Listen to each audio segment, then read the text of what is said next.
What's happening, Gen Giants? Welcome back to our channel. Hey Gentle Giants, welcome back to our channel. We're back with another video, and If I Were You is back. Yeah, man. Because this is the first episode of the second season of the new season. I don't even know how many seasons we've had. I think just one.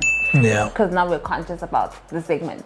But because this is the first episode of the new season, we decided to make it special and come all the way from Kenya.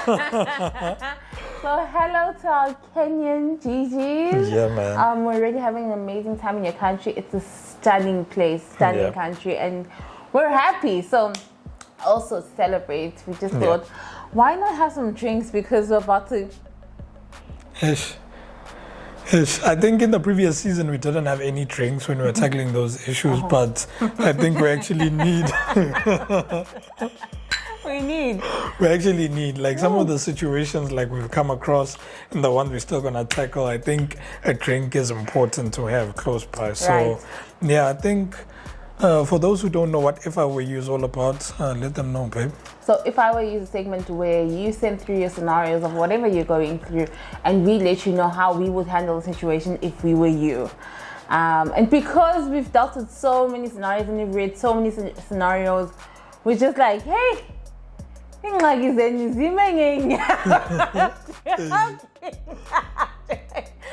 that's why it's like we need a drink. Also because sometimes it's also heavy for us. But you know, let's just try and tackle this. And if you're a gentle giant and you're watching this, let us know in the comment section down below how you would handle this. And the gentle giants who sent through their scenario would probably get a whole lot more help from you than from us, because we're just two people and there's many of you. So yeah, let's get talking in the comment section down below. So you ready?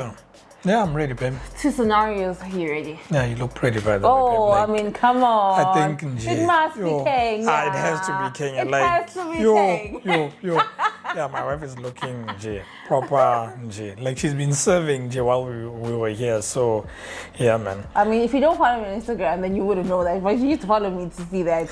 You know, honestly, guys, I'm so delicious. I'm literally so delicious. But actually, I don't think this is a platform to be speaking about myself. But let's go. First scenario. Hey GGs, the story goes. You're married for 8 years now. Hubby has 2 sisters whom has had a problem since day one. It escalated to the older sister-in-law beating up their brother's wife with a glass bottle at a family meeting, accusing her of bewitching their brother, breaking up their sibling perfect bond, stopping their mother's allowance of 1,000 rands a month, and being problematic. What would you guys do as a Christian couple? Disown the whole family, or let the hubby leave a wife to please the sisters and visit alone as he would before marrying her? Mind you, the couple does not stay with the in-laws. They have their own place. The husband's mother, on the other hand, keeps quiet, agakuzi her daughters, and claims to know nothing yet. If you need more details on this story, please let me know. It's a very touchy topic. Hope you guys can pull this one. We did decide to pull this one, and it sounds like the person who sent us this is speaking in third person. She's referring to herself with third person. So that's a disclaimer. Also, another disclaimer, we're keeping everyone anonymous. No one is ever going to know who sent us these things. So yeah. Yeah, I think when it comes to this particular scenario, I think this is a very common thing. And I know all people like experience this, all ethnic groups, all cultures, all races experience this. But I've seen it so much in the black culture where when someone gets married, things obviously change. You either stop spending time with your family, or you stop sending them money and all those type of things. And then the partner that you got married to or dating or whatever starts getting accused of bewitching the partner or you and all those type of things. And I think us as people need to stop that. Like, it's really not okay. When a person, like it seriously needs to stop. Another thing people also need to know is that when you get married, things generally do change. Things will change. So if the husband used to spend every single weekend, they used to have a braai every Saturday, when you get married, those things change. So you'll find that that's probably a similar scenario. That's why the sisters are claiming that the girl broke the bond. On top of that, when it comes to the allowance, when you get married, now you have your own family to take care of. You can no longer send money back home and all those type of things. And these are things you and your partner need to kind of like discuss. Good baby, before we got married, I used to give my mother or my father or my siblings, whatever, a certain amount. Are we still going to be able to give them that amount after getting married with the responsibilities we have or not? If we can do so. If we can't, or maybe can only give half or less than what we used to do, we'll give that. But people shouldn't see that as the marriage being like the bad thing or the bad element. With since you got married, this and this doesn't happen and all of that. You just need to be happy for your siblings and your son or whatever, and let them go. So when it comes to you disowning the family, I feel like a lot of people are afraid of disowning like family. And one thing about me, people are afraid of doing that, né? But I think if it's not healthy for you, whatever space you're in, whether it's a friendship, family member, whatever, if you're in a space that is not healthy for you, your family, your space, then you need to let it go. Because one can say, because I know a lot of people that say that, you know what, baby, when you go to your family, I'm not going to come. So if they have family events, I'll stay at home. But the problem with that is that they're still going to feed your husband negative things. Like they're still going to say, where's your wife? That is so and so and all of that. And most of the time, some of these people don't even protect their wives when they're not around. They won't say, I'll stop saying that or whatever. They'll just giggle about it. Yeah, and all those type of things. So sometimes you just need to keep yourself and the people you love away from those particular situations. So I personally think, I know it's quite difficult and that's why you guys need to speak about it further, but I think you need to kind of like let the family go. If they're not willing to change, because the mom claims to not know anything, let the mom know, let the mom speak to the daughters and try and fix whatever, like change their ways. And if that still doesn't work, definitely disown the family, because it's really not healthy for you. You guys also have your own space, your own home. You don't really need that negative energy. So I think, yeah, it's quite tough, but if needs be, so let it be. I think I agree. Like when you get married, there's a lot that changes, and people just, I get that sometimes the guy's family or the girl's family is not ready to let the guy or the girl go. And it's understandable. We love the people we would want to see them every day, if that's what that was the case. But sometimes people just need to be conscious of the fact that isn't this manage, and I might not be getting the things that I used to get. Also, people just need to stop being entitled to certain things. Like, you know what, man, this issue is quite like it's but it's deeper than what it is. Because also, I get to go to as a country, like financially, there's a whole lot of issues out there. And I get to go, this is a very touchy topic, the family is also struggling and they really need 1,000 rand. But also, as I'm starting my own family, I can't be taking out, sometimes I can, but if I can't, then I can't, because now I'm building my own family here, So sometimes you just need to support the people that used to do things for you that they can't do anymore. It might be really difficult, but as a parent or as their family members, you honestly need to be supportive. This whole thing of in-laws being evil and all of that, I'm really blessed to not have all of that. But this whole thing of in-laws being evil, and honestly, it's just really close-minded. It makes no sense, because Mashata, what did we say? We're bringing two families together. So if you're not going to accept the other one, then what are you saying? If you don't agree with the marriage, then you honestly don't have to. If you've got nothing nice to say, don't say anything. Yeah. If you don't like your family member's partner, it's not up to you. So there's a whole lot of mechanics when it comes to all of this. But personally, for me, if the space is not good for me anymore and I want to go to my mental health is being messed up, I would disown. I would definitely disown. And also, this is my husband. So if Koguti, they can't accept me. Also, I just feel like Mzwandile should be able to support me, should be able to defend me also in my absence. So if the family is taking out now bottles for me, I go, what the hell is this? Yeah, Where are we? Like, you know, my husband should be protecting me at all times, at all costs, because now all of a sudden I'm being nyakonja. You know, it makes no sense. So personally for me, I would disown the family. But it's for me. You guys need to learn to take care of yourself. You come first. Yeah. Take care of yourself, and also husbands also just need to know their roles in marriages. Take care of your wives, like mentally, psychologically. It doesn't have to be financially only. Mentally, psychologically, be a great support system. Like the two of you need no one but God. Yeah. The two of you literally need no one but God.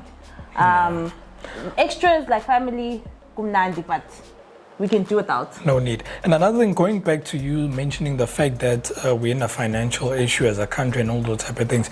And I think this is something I just want to add as well, because it's around these things. Is that I think, guys, we need to kind of like let go of these oppressive systems us as black people have, and one of them is black tax. Yes, I guess we're in difficult situations. We need to help. Yeah, we need to help family and all of that. Like unzima, man, it's really, really tough. But I feel like how many people have lost certain things because they're still supporting at home. We send our kids to varsity. We want them to be better than us, but we request them or require them to still be oppressed by a system where they still need to take care of home and not spread their wings and start families and all those type of. And also many people that have let marriage go, that have let certain things in their lives, career-wise and all those things, turning down certain jobs and stuff like that, that are far away from home because they're like, yo, I can't leave family, I need to still support them, I still need to be there, I still need to live at home in order for me to help them around. So I think certain things we need to work towards changing them. I know it's difficult, I know the system is set up to be quite difficult, but I think these are part of the reasons, because even that 1,000 rand, it stems from the black tax kind of like system. He's still helping at home, he's still doing those type of things, and it's because of that particular situation. So it's a very touchy subject. Black tax, it goes on and on and on and on. It's got layers and layers and layers and layers. But that's the scenario. That's how we would handle it. And all the best, baby. All the best. It's a peace sign for me. Anywho, next scenario. Okay. Hi, Siza and Mzwandile. Please keep me anonymous. Well, I have a boyfriend who I've been with for about 5 months now. I love him so much. I tried breaking up with him many times, but we end up being together again. He has introduced me to his family already, and that is what stunned me. The thing is, we have never engaged in any sexual activity except kissing, and I want things to be that way until we're married, since I'm a virgin and he knows that. So now I'm asking for your advice as to what I should do in the situation. I love the guy and now he wants us to sleep together, but I'm not ready yet. How do I tell him in a way that he'll feel it? Love you both. Oh, love you again. Sorry. He'll feel it in one way. I don't know. Also, why did you try and break up with him? That's another question in my head. But yeah, because this is all we have, I'm going to, the fact that I'm a virgin and I want it to stay that way, Uguti, I won't be cracking my head thinking, how can I tell you so that you feel it? I'm literally going to tell you the way that it is. Uguti, I feel it or not, it ends there. It shouldn't be my problem. What I'm telling you is, Uguti, I'm a virgin. I want it to stay that way until we're married. Are you in or are you out? I was very lucky to have found someone who said, I am in. So if you find someone who says they're out, then let them leave. You guys need to stick to your values no matter what. You literally need to stick to your values no matter what. I get that you love him, but you come first and you wanted to stay that way until you're married, right? Why are they going to be mad, or why are they going to be heartbroken? Because you're keeping yourself for them, right? Also, actually, it's not for them, it's for you and God. But they are going to reap the reward. They want to benefit. They're going to reap the reward. So you obviously just need to be upfront with him and tell him, listen, this is my situation. I'm not comfortable with X, Y, and Z. This is where I'm willing to end it with you in terms of our sexual or intimacy. End it there. He's heartbroken. It's honestly not your problem. You have told him how you feel and what you want happening, and it ends there. Stick to your values, guys. Be truthful, be upfront, and it ends there. Let's stop beating about the bush with I don't want to hurt his feelings. It's your values. Yeah. You know, how could you be hurting his feelings, or how could he not understand? So personally for me, now taking it to me, if I were you, right? Definitely sit him down. Listen, I can see Uguti, you want things to go further than what they've gone in the past year and what I want. Unfortunately, I can't give you that right now. We're going to have to wait until we are married. Yeah, those are my wishes for X, Y, and Z. Those are my reasons because of X, Y, and Z. Even if you don't tell me your reasons, but that's how you feel at this point. If it would later on changes, I'm updated with it. Listen, I'm chilled with not waiting for marriage. We are It's your choice at the end of the day. So yeah, if Guguti, he says, okay, cool, no, it's fine, I understand, chilled, then you go on. If he doesn't understand, then deuces. I know a lot of girls are in this situation and are afraid of losing these guys because they feel like if I don't give him he thinks I'm either giving it to someone else or I don't love him enough. Like, don't be fooled by those lines. Don't let these guys get into your head and try and fool you or trick you into all these things. If that's what you want and you want to stick to it, stick by it. Because like really, like in this thing, like it's really tiring. Like we've seen so many of these scenarios where girls are afraid of losing guys or hurting their feelings and all of that because they don't want to give them sex. Tell him that this is how it is. And also, I know communication is part of it. And I've said this before. Guys, in the beginning of the relationship, when you tell them that you're a virgin, they'll be like, okay, I understand. I'll wait for you, whatever. And they use that waiting period to try and convince you to give it up, type of a thing. So, yeah, don't be like, stick to your values, stick to who you are, stay true to yourself. And yeah, don't be afraid to like lose these guys. Sbaning, Aline. Yes, Baning. Hey, Maning, I'm out. So yeah, and that is it, you guys. We hope you enjoyed the first episode. We hope it was informative.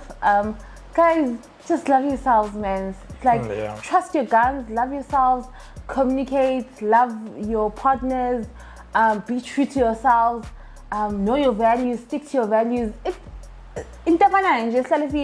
In every episode of If I Were You, but yeah. And yeah, Jinjans, thank you so much for watching. We'll see you again with another video. Let us know in the comment section down below what you would do in these particular scenarios. And yeah, sonbona my gang. Bye.